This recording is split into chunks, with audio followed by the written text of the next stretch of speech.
Bien, miren,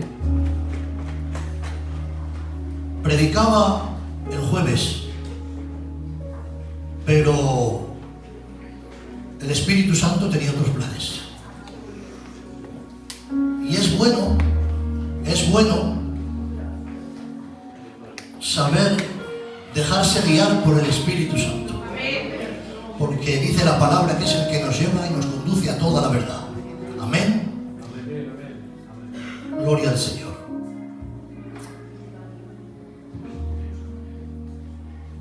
La palabra de hoy, el Señor nos va a venir hablando acerca de estas preguntas que tenemos muchas veces sobre ¿por qué hago esto si no es lo que quería hacer? No sé si ustedes se han preguntado como yo muchas veces cuando te propones algo para el Señor y al final no lo haces. Cuando en la vida diaria se nos presentan cosas y al final terminas arrepintiéndote de algo que has hecho que no deberías de haberlo hecho. No sé si a ustedes les pasa, a mí sí. Y hoy la palabra del Señor nos va a dar respuesta a muchas de las preguntas, a muchas inquietudes que quizás tengamos en nuestro corazón. Aleluya. Sin más dilación vamos a entrar en la palabra. Nos vamos a ir al libro de Gálatas, por favor. Libro de Gálatas, al capítulo 5, versículo 16 y 17. Todo el que tenga Biblia me acompaña. Aleluya. Dice así en el nombre del Padre, del Hijo y por supuesto del Espíritu Santo. Amén. Digo pues, andad en el Espíritu y no satisfagáis los deseos de la carne. Porque el deseo de la carne es contra el Espíritu y el del Espíritu es contra la carne. Y estos se oponen entre sí para que no hagáis lo que quisierais. Amén. Gracias a Dios por la bendición que ya tiene su palabra. Amén. Miren, aquí el apóstol Pablo le escribe una carta a los Gálatas para explicarles y para decirles que tenían que ser guiados por el Espíritu Santo.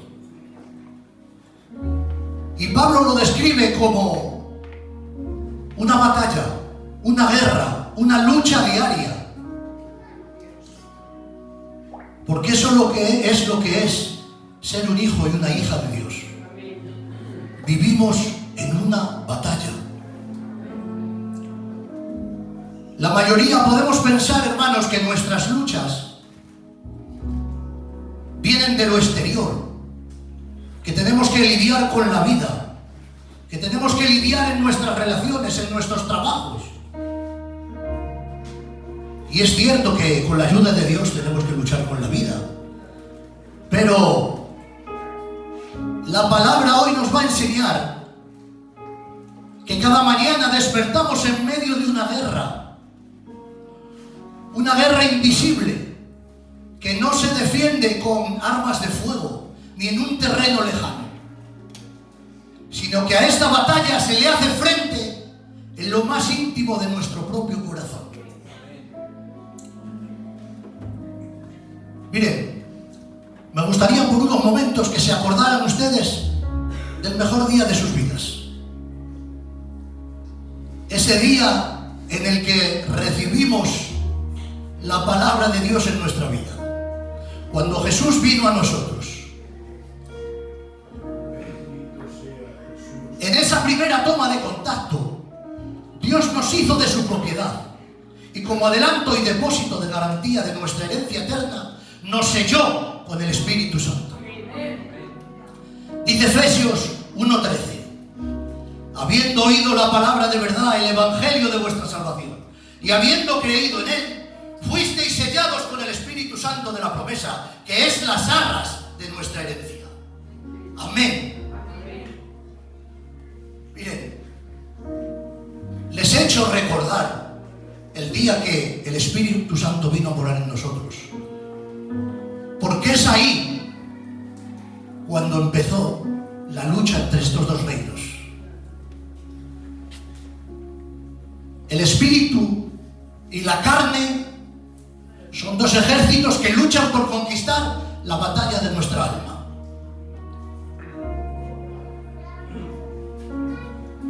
Pero antes bien, para poder entender bien esta lucha, hermanos, tenemos que saber algo de cómo Dios creó al ser humano. Miren, en la antropología, que es la teología que describe al hombre, hay una palabra griega que se llama tripartito o tricomía. Esto quiere decir que el ser humano está hecho en tres composiciones: en alma, cuerpo y espíritu. Y como base de esta doctrina fundamental del Evangelio, lo vamos a ver por la Biblia. Dice en Primera de Tesalonicenses 5:23: y el mismo Dios de paz os santifique por completo, y todo vuestro ser, espíritu, alma y cuerpo, sea guardado irreprensible para la venida de nuestro Señor Jesucristo. Amén. Amén. Vemos por la palabra y por la Biblia que el ser humano estamos hechos en tres partes: alma, cuerpo y espíritu. Y tenemos que saber qué es lo que se alberga en cada una de estas partes. Miren, el cuerpo es la envoltura física, es la casa donde vive el alma y el espíritu. Es lo que interactúa con el mundo a través de nuestros cinco sentidos. Y el cuerpo tiene instintos de supervivencia. Tiene hambre, sed, frío, sueño. El alma es el asiento de nuestra personalidad, es lo que nos hace únicos.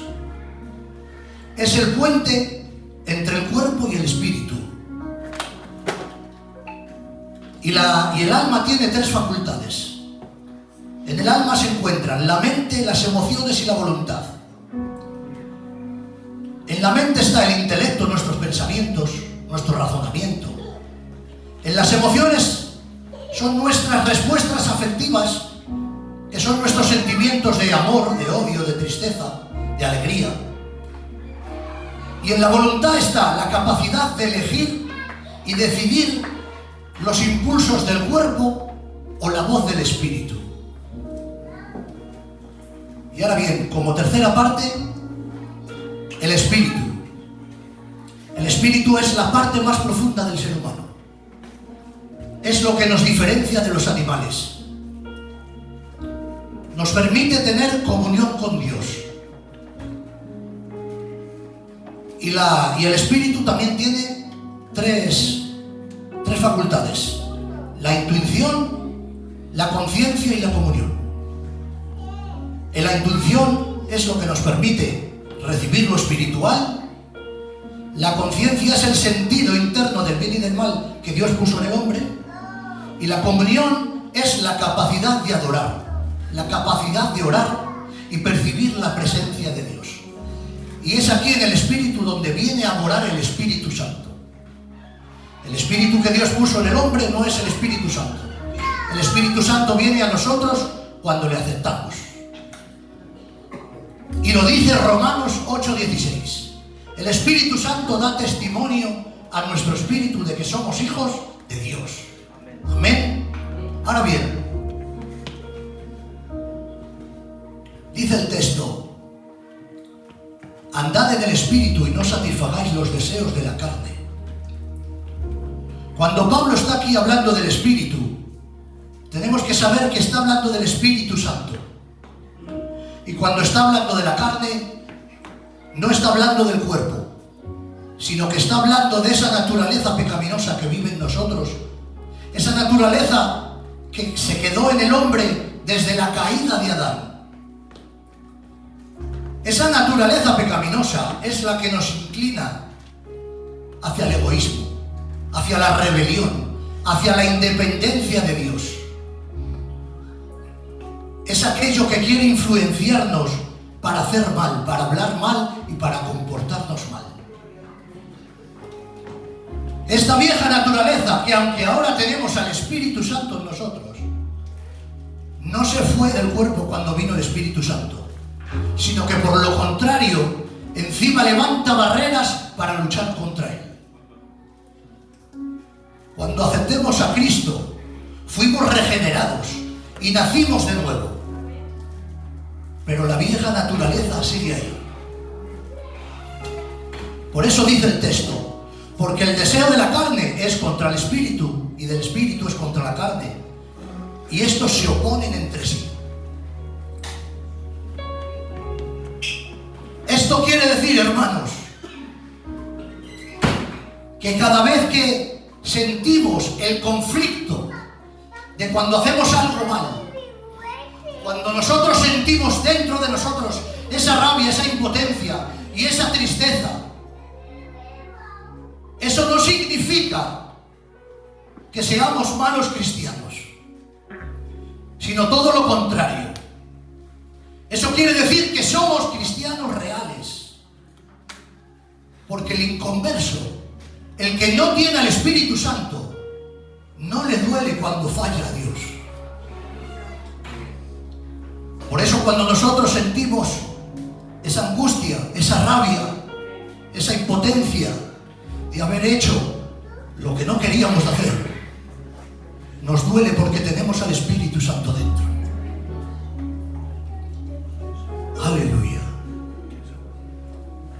Así lo describe Pablo, no como un fracaso nuestro, sino como la realidad de la vida cristiana en este cuerpo de carne. Pablo explica que cuando estas dos fuerzas chocan, tu alma entra en contradicción. Tu mente sabe lo que es bueno, pero tus emociones te impulsan a hacer aquello que no quieres. Dice Romanos 7, 24 y 25. Miserable de mí, ¿quién me librará de este cuerpo de muerte? Pablo lo sabía. Pablo sabía de lo que estaba hablando porque lo estaba viviendo él mismo.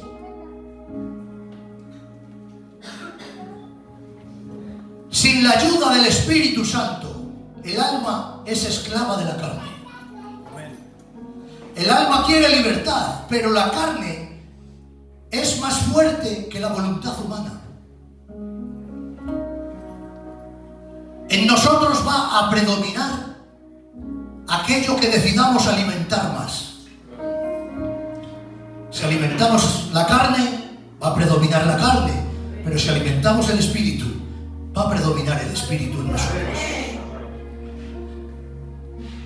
Pero si solo alimentamos la carne, tenemos que saber lo que dice la Biblia acerca de esto. Dice Gálatas 6:8. El que siembra para su carne, de la carne segará corrupción. ¿Y cuáles son las consecuencias de alimentar la carne? Miren, número 1, nos aleja de la paz que Dios nos da. Alimentar la carne va a crear en nosotros un círculo vicioso de insatisfacción, donde el ego, la envidia, los deseos carnales, todo eso nos va a alejar de la quietud y de la paz que el Espíritu Santo origina en nosotros. Número 2, nos volvemos esclavos de nuestros impulsos y perdemos el autocontrol de nuestra vida. Miren, como acostumbramos al cuerpo a obtener siempre lo que quiere, nos hacemos esclavos de nuestros deseos, de nuestras emociones. Número 3, destrucción en nuestras relaciones. Miren, cuando alimentamos más la carne que el espíritu, se crean en nosotros unas actitudes que nos van alejando y nos van haciendo que le hagamos mal a las personas que nos rodean. Obras de la carne que nos destruyen, tales como la ira, divisiones, las envidias. Todo eso nos separa de los que nos rodean. Es una de las consecuencias de alimentar la carne. Y número 4, nos da sordera espiritual. se forma en nosotros una barrera de ruido que no nos deja escuchar la voz de Dios. Nos hace insensibles a la voz del Espíritu Santo. Y el número 5, estancamiento y muerte espiritual. Alimentar la carne te vuelve tibio, te dejas arrastrar por la corriente de este mundo y eso debilita al espíritu hasta que se apaga. Y no lo digo yo, lo dice la palabra. Dice Romanos 8:6, porque el ocuparse de la carne es muerte. Hermanos, alimentar la carne nos lleva a la separación de la fuente de vida. Pero quiera Dios en esta tarde que todos los que estamos aquí no alimentemos la carne, sino que no alimentemos al Espíritu. Amén. Aleluya. Porque miren, el versículo de Romanos que acabo de leer dice, porque ocuparse de la carne es muerte, pero sigue diciendo, pero ocuparse del Espíritu es vida y paz. Aleluya. Por eso Pablo sigue diciéndonos y nos insiste, si sois guiados por el Espíritu. Aleluya. Porque si el Espíritu Santo, hermanos, toma el control, este nos transmite la voluntad de Dios a nuestro espíritu. Nuestro espíritu influye sobre el alma y el alma le da la orden al cuerpo y el cuerpo se vuelve un instrumento de justicia en vez de volverse un esclavo de los pecados.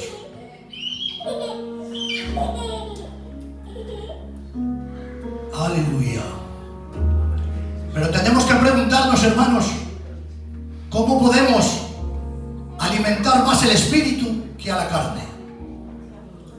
Y es aquí donde voy a decir el título del mensaje, porque hace mucho que no le pongo título a los mensajes y el Señor me ha dado un título.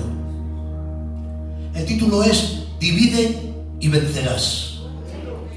Miren, yo sé que decir dividir en una iglesia no queda bien, porque es un concepto erróneo. Dividir, la división no es buena. Pero les voy a explicar qué tipo de divisiones no son buenas. Miren, cuando hay un grupo en la iglesia y dentro de ese grupo hay otro círculo más pequeño vicioso de amistades que no dejan entrar a nadie, esa es una división mala. Cuando dividimos a miembros de iglesia porque ha habido un conflicto y no hemos dado la talla de lo que somos, esa es una división mala. Pero de la división que nos está hablando hoy la palabra, es una estrategia militar para dividir la carne y debilitarla, para que el Espíritu pueda traernos la victoria. Miren, en esta balanza entre la carne y el Espíritu, el fiel no puede estar en el medio. No puede haber equilibrio, no puedo ser mitad cristiano y mitad carnal, porque eso va a generar en nosotros una vida de fracaso. La carnalidad en un cristiano no puede tener el mismo sitio que el Espíritu Santo. Por eso Pablo nos sigue diciendo, pero si sois guiados por el Espíritu. Pablo sigue insistiendo, porque solo cuando aislamos, solo cuando dividimos, cuando separamos de nosotros la carne del Espíritu, podemos obtener la victoria. Miren, la victoria de un cristiano son las consecuencias, es la evidencia de que el Espíritu Santo gobierna nuestras vidas. Ahora bien, hermanos, ¿cómo dividimos la carne para alimentar al Espíritu? Con la palabra. Dice Mateo 4:4. Dice, no solo de pan vivirá el hombre, sino de toda la palabra que sale de la boca de Dios. Aleluya. Dice Hebreos 4:12. Porque toda la palabra de Dios es viva y eficaz, y más cortante que toda espada de dos filos, y penetra hasta partir el alma y el espíritu, las coyunturas y los tuétanos, y discierne los pensamientos y las intenciones del corazón. ¡Aleluya! Miren, la palabra de Dios acciona cambios reales en quien la recibe. Porque la palabra de Dios genera en nosotros madurez espiritual. Nos ayuda a conocer cuál es la voluntad de Dios, nos guía a toda la verdad. Eso produce la palabra de Dios en nosotros. Gloria al Señor. Bendito sea el nombre de Jesús. A la palabra de Dios tenemos que añadirle constancia en la oración. Si hablamos con Dios honestamente para pedirle dirección, eso va a mantener activo nuestro espíritu. Practicar el ayuno. Miren, la fuerza de la carne que tiene sobre nosotros, sobre nuestras decisiones, se debilita cuando decidimos hacer algo para el espíritu. Tenemos que servir y amar a nuestros hermanos. La carne es egoísta y solo busca el yo. Primero yo y luego lo que venga. Pero miren, cada vez que haces un acto de bondad, cada vez que perdonas, cada vez que no utilizas la envidia, cada vez que no te vengas, le estás dando al espíritu un banquete. Y estás dejando que tu carne se muera de hambre. Y miren, para ir finalizando, cada decisión que tomamos, por pequeña que sea, alimenta a uno o alimenta al otro. Cuando elijas la paciencia sobre el enojo, cuando elijas la verdad sobre la mentira, cuando elijas la generosidad sobre el egoísmo, estás fortaleciendo al Espíritu Santo. Hoy la palabra del Señor nos ha lanzado una reflexión para que decidamos de una vez por todas alimentar más al Espíritu que a la carne con la palabra. Amén. Quédense con el título del mensaje: divide y vencerás. Que Dios les bendiga poderosamente.